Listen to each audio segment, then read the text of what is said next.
Welcome everyone to another Destiny 2 build video, and today I'm bringing you another hunter build. Now, the mindset and the idea that I had going into making this build is that I really just wanted a build that was extremely simple, easy, and just made it where I didn't have to have full focus on the game at all times in order for the build to work. I didn't want a build that really required my full attention to make sure I had all my buff timers up, make sure I'm swapping my weapons properly. I didn't want a build that really just makes it where I have to micromanage every single thing that I'm doing. And then the other requirement with this build that I really wanted was flexibility. I wanted this build to make it where you could use any weapon / abilities that you want in any type of activity so that you really have pure flexibility on what you're running if you ever get bored or anything like that. And after doing a whole bunch of research and digging into items and stuff, I think I found the perfect build that matches those two criteria. Today for you, this build focuses on a relativism role that uses Spirit of Coyote and Spirit of Inmost Light. Basically, what these two exact perks do on this relativism is allow me to pretty much have infinite ability spam, but they don't require me to run exact specific abilities or weapons for them to work. You'll see in the gameplay, and as I explain the build later on, that I am running different setups over and over again just to prove to you that you can run whatever you want. When it comes to the subclass though, there actually is one aspect that pairs extremely well with this relativism role, and that is going to be the strand aspect that actually lets us create clones of ourselves. I have a whole bunch of defensive things set up in this build, but what really carries it and allows you to run and do whatever you want is the ability to spam clones to take aggro off you at all times. This is what really helps you stay alive inside of in-game. As you can see in the gameplay, this is mythic difficulty where I am -40 light, and I pretty much will always have a dodge up, making it where I always have a clone up. This especially applies whenever you pop Transcendence, because with Spirit of Inmost Light and Coyote, I can pretty much just infinite ability spam, creating clones, throwing out whatever melee, whatever grenade you prefer over and over and over again without ever having to shoot my weapon really. I did also make sure to take time and go through all of these subclass and mods to make sure that there is nothing specific to one archetype of weapon or one type of thing that you need to run. I wanted this build to have full flexibility, so feel free to put in what you prefer and what you like the most. And all in all, after I ended up setting everything up, I must say I really enjoy this build personally. This has been my go-to for the past week. I just really like the ability to turn my brain off and not think at all and just kind of sit there and do whatever I want. It's a great build whenever you're just chilling with friends, talking in Discord or VC or whatever, and kind of just goofing off, but also want to be able to absolutely run through activities. But yeah, that's enough of an intro. For now, let's go ahead and break down exactly what to run and why we are running what we are running. So first things first, I actually want to go over the exotic armor we were using for this build, and that is going to be the Spirit of Inmost Light and Spirit of Coyote relativism. Spirit of Inmost Light makes it where whenever you do end up using one of your abilities, it will empower your other two abilities, making it where they have improved energy regeneration. And Spirit of the Coyote makes it where we gain an additional class ability charge. The reason why these synergize very well is because we can actually use our class ability to have empowered abilities multiple times. So we can get that empowered abilities ×2 just by using 2 of our dodges, and we can keep it up and keep it going by using any of our other abilities. Basically, this relativism build just allows you to have even better uptime, almost infinite uptime on your abilities. Now, if we go ahead and take a look at the Prismatic Hunter subclass, the great thing about this specific relativism role is that it offers us a big variety of different types of builds that we can run. The first thing that we're going to pair with it is going to be the Aspect Threaded Spectre. This aspect makes it where whenever we activate our class ability, it will leave behind a little duplication of us, a little strand clone that will obviously take aggro from the enemies. The reason why this is really good is obviously because we have 2 dodges, we can create 2 clones and have basically double the amount of aggro taken away from us on the field at all times. Now for our second aspect, it kind of honestly is up to you and your playstyle. Like I mentioned in the intro, this build is pretty open and pretty free. You can honestly run whatever you like the most, and that does apply to our second aspect slot. For me personally, I like to run Winter Shroud, and that is because if you look at that second line of text there, Winter Shroud makes it where whenever you slow a target, it will briefly increase your class ability regeneration. So anytime we do apply slow to a target, either our dodge with Winter Shroud or other ways like a shuriken throw, for example, that will apply slow and give us increased class ability regen. I have used the build with Ascension and Silas Executioner, and these are both great options, and you can also throw in Gunpowder Gamble. Honestly, anything you throw in works perfectly with this build. Now, in terms of abilities, once again, it really is up to you and what fits your playstyle the most. I go with Withering Blade though for the melee personally,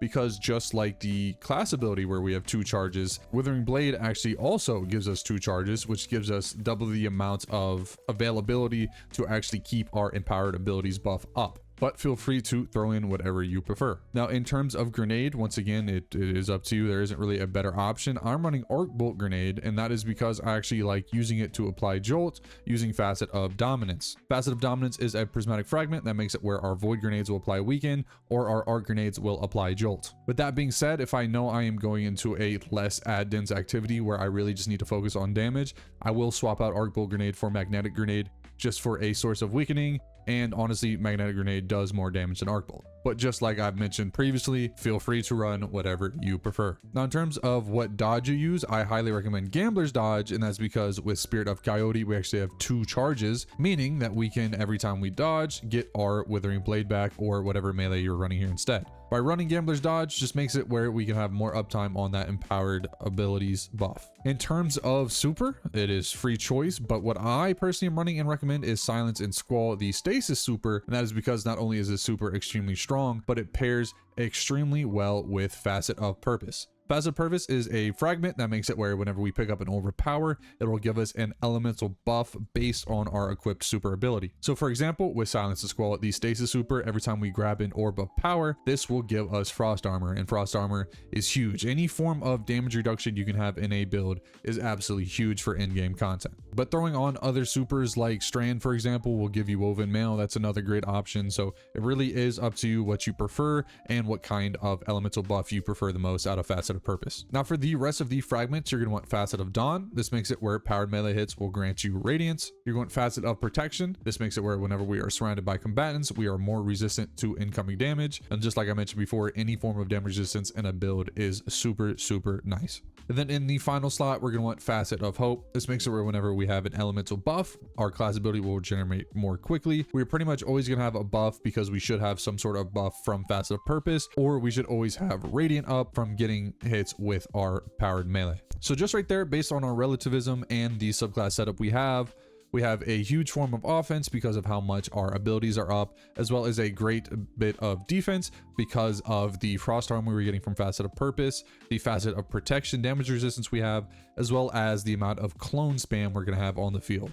Now, moving on to weapons. Once again, this is entirely up to you. There isn't a specific set of weapons that you need to make this build work. I think that is honestly my favorite part of the build, is because I don't really like to stick to the same weapons over and over again, which with a lot of my builds in the past, which is something that a lot of builds in this game require, is they require you to use some sort of specific weapon or weapon type, and I'm not the biggest fan of that. And I can get pretty bored of using the same weapon over and over again. So that's one of the main reasons I wanted to create this build, is that if I ever get bored, I can just swap out what I'm using for something else, and it'll make the build feel a bit more lively, a bit more fresh. Now, in terms of your seasonal artifact, this obviously does go away here real soon when Renegades drop. So this isn't as important if you are watching this after Renegades comes out. But for the time being, you're going to want Elemental Coalescence and Refresh Threads. These make it where whenever we get kills, it has a chance to create an elemental pickup that matches our super element. And then whenever we do grab that pickup, it'll grant us ability energy to our least charged ability. From there, I can also recommend Pack Tactics for this build. This just makes it where whenever we deal damage with Threadlings, it'll increase how much our Threadlings actually do. The reason why this works for the build is because we are obviously going to be creating a whole bunch of Strand clones. When those get destroyed, they do create Threadlings. From there, the only other 2 things that I can heavily recommend is Radiant Shrapnel and Shield Crush. Radiant Shrapnel makes it where whenever we are Radiant, which we will be a lot because of our powered melee, it'll make it where when we deal damage, it'll send out little scorched solar projectiles that will do damage in an AoE. And then Shield Crush is going to work great with this build because we are always going to have a lot of elemental buffs up, and those will increase our melee recharge rate and how much that damage it does, and it'll also increase our grenade recharge rate and how much damage that does based on whatever elemental buff we have. Other things to note, if you are running a strand weapon, go ahead and throw on like Threadling Proliferation, or if you're running a solar or a stasis weapon, Fever and Chill is a great option. So make sure to read through all of these and see if they apply to whatever weapons that you personally choose. Now, in terms of your stat distribution, there honestly are a couple of different ways that you can build your armor, and it is up to your playstyle. For my personal setup, I have 100 class and 100 grenade, just so I can get those back as fast as possible. And then instead of actually having melee up to 100, I went with weapons. That's just because I personally prefer the added damage bonus. But for a lot of people that just want ability spam, melee is a great stat to have at 100 instead of weapons. And then the only other thing that I tried and actually really enjoyed that I can also recommend is having a extremely high class stat, getting this as high as possible, because if you have this over 100, you get a overshield every time you dodge. Obviously, with Spirit of Coyote and Spirit of Inmost Light, you are dodging a whole lot in this build, so therefore you will apply an overshield to yourself over and over and over again. Now, in terms of mods on your helmet, you're going to want a siphon mod that applies to whatever elements of weapon you are using. For me, I'm running kinetic.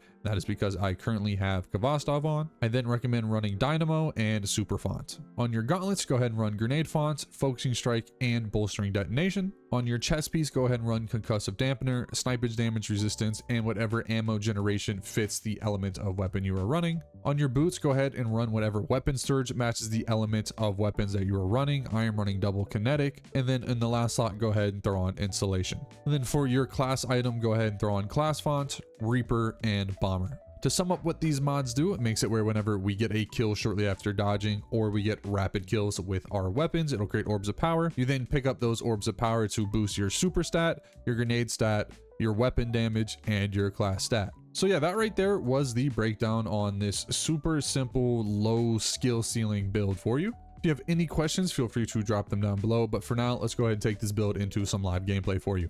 For the build today, we're going to go ahead and hop into the K1 Logistics Solo Ops at Grandmaster difficulty. With the mods I have applied, we are going ahead and be 25 light under for this build. All right, just like I mentioned before, the point of this build is to be very simple, very low skill, turn your brain off type of build. You don't really have to pay attention to any buff timers or really make sure you're doing anything specific in your gameplay. Just kind of run around, have fun, and shoot things. So literally the only thing that you really just need to do is just make sure you're spamming your abilities. That's really it. I think that's simple enough for people to do and understand. And the build will do the rest of the work for you. Like this guy, we're going to hit it with our powered melee. That should give us Radiant. And being Radiant actually does give us anti-barrier, luckily. And that should be the first one down.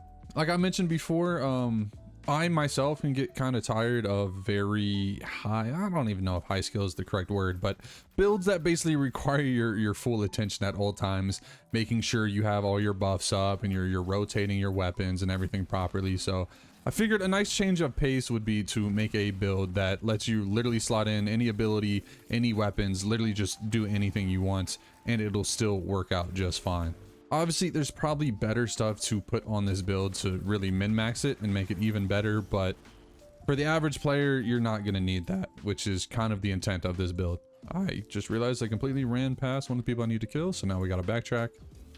We're going to go ahead and super this Brig and then lay into him with everything. Actually, no, we're going to pop Prismatic first. And this should honestly take care of him pretty easily. And luckily, we can create decoys, so he will focus on those instead of us. And make absolute light work of that Brig. All right, where's this final anti-barrier? There you are. Hit that so that we are now Radiant and have anti-barrier applied to our weapons. And now we can move on to the transitional period into the boss fight. All right, throw a grenade over there. That should take care of most people. Get our empowered abilities to ×2. And just like that, using Gambler's Dodge and my class ability, already have my melees back up. About to have my grenade back up. Already have another dodge back up. Yeah, you see the vision. You get the gist. Now, to be fair, earlier in this DLC cycle, the Inmost Light and Siderachne build was extremely popular. I mean, it's probably still popular nowadays. It hasn't been touched. So you can see these similarities between the two. Once again, hit him with the powered melee. Get Radiance. Grab this. Where's the boss? Beautiful. All right, we're actually going to use our super on you now. We're going to whiff our melee. And just hit you with our linear fusion rifle.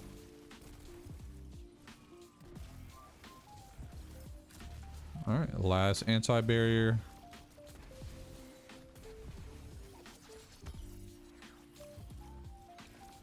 And that should do it for this. Actually, let's create a clone. And now that should do it. It hits you with a 360 prismatic grenade. And miss. Never mind. And miss. Never mind. There we go. All right. Solo ops, kill logistics done super, super quick and easy with using zero brain meats, zero brain power. All right, that right there was the entire relativism of Spirit of Moonlight, Spirit of Coyote build there for you. I know this is a bit of a different flavor of a video than I normally make. I normally have very in-depth, complicated type of builds that require, you know, a lot of detail and attention. So this was kind of a nice change of pace for me. So if you enjoyed it, please feel free to subscribe and like, and feel free to comment any changes that you would think that would make this build better or make it more dumb-brained, or whatever the correct term is for that. As always, with all of my build videos, I have the dim link in the description just to make it even easier for you to just copy the build over if you'd like. But yeah, that's gonna do it for me. If you made it this far, I love your face, and all you fine ladies and gentlemen, have a great rest of your day.